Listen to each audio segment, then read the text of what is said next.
नमस्कार मित्रांनो, मी सहाय्यक निबंधक नितीन मस्के.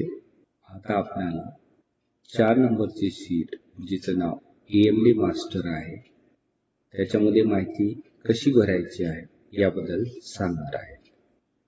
तर सर्वप्रथम कॉलम A हा सिरियल नंबरचा कॉलम असून येथे अनुक्रमांक नोंदवायचे आहे.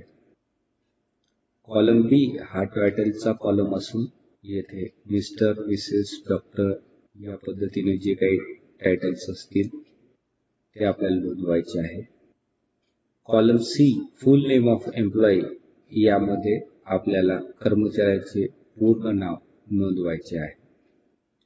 कॉलम D यामध्ये आपल्याला कर्मचाऱ्याचे जेंडर नोंदवायचे आहे. कॉलम E याच्यामध्ये आपल्याला कर्मचाऱ्याचे पद किंवा डेजिग्नेशन नोंदवायचे आहे.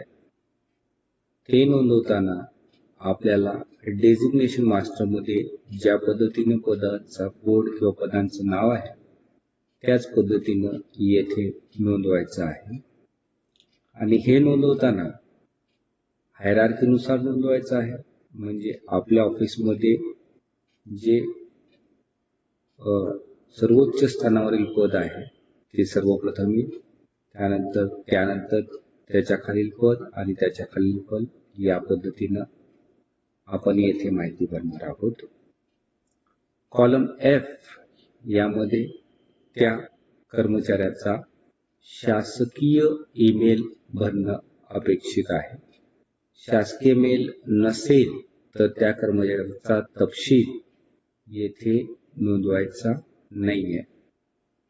त्यानंतर कॉलम G यामध्ये एम्प्लॉई कोड यात आपल्याला त्या कर्मचाऱ्याचा अचूक सेवार्थ ID भरावायचा आहे.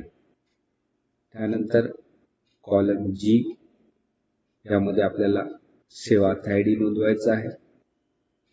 कॉलम H पोस्ट नेम यामध्ये पोस्ट मास्टरच्या अनुसार आपल्या इथे जे कोड असतील ते कोड नुसार आपल्याला त्या पदाचं नाव लिहायचं आहे.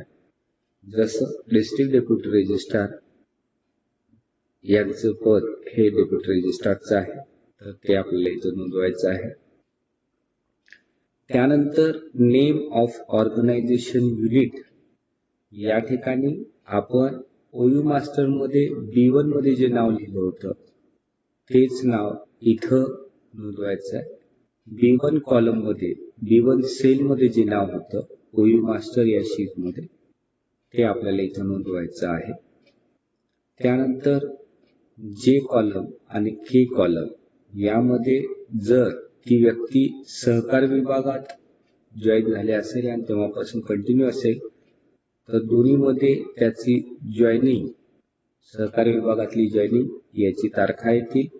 परंतु एखादा कर्मचारी कोणत्याही अन्य विभागात जॉईन झाला आणि नंतर आपल्या विभागाकडे आला असेल तर त्याची जॉईनिंग डेट ऑफ सर्व्हिस ही वेगळी असेल आणि जॉईनिंग डेट ऑफ ऑर्गनायझेशन ही वेगळी असेल. तर या पद्धतीनं J आणि K यामध्ये माहिती भरायची आहे. आता आपण असिस्टंट रजिस्ट्रार जे दुसऱ्या नंबरचं आहे J2 या कॉलम मध्ये तर येथे बघा date of joining service K column मधली K2 मध्ये आपण 26/2/1990 दिलेले आहे आणि date of joining at organisation unit तर या ठिकाणी आपण त्याची सहकारी विभागात जॉईनिंग होण्याची तारीख टाकलेली आहे. त्यानंतर एम्प्लॉई स्टेटस यामध्ये परमनंट असेल तर परमनंट, टेम्पररी असेल तर टेम्पररी.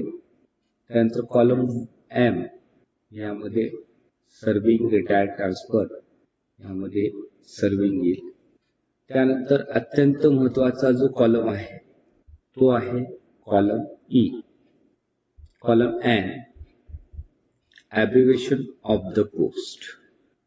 ॲब्रिव्हिएशन ऑफ द पोस्ट तयार करताना आपल्याला डेजिग्नेशन मास्टर मध्ये त्या पदाचा जो कोड आहे तो घ्यायचा आहे आणि त्या व्यक्तीच्या नावाची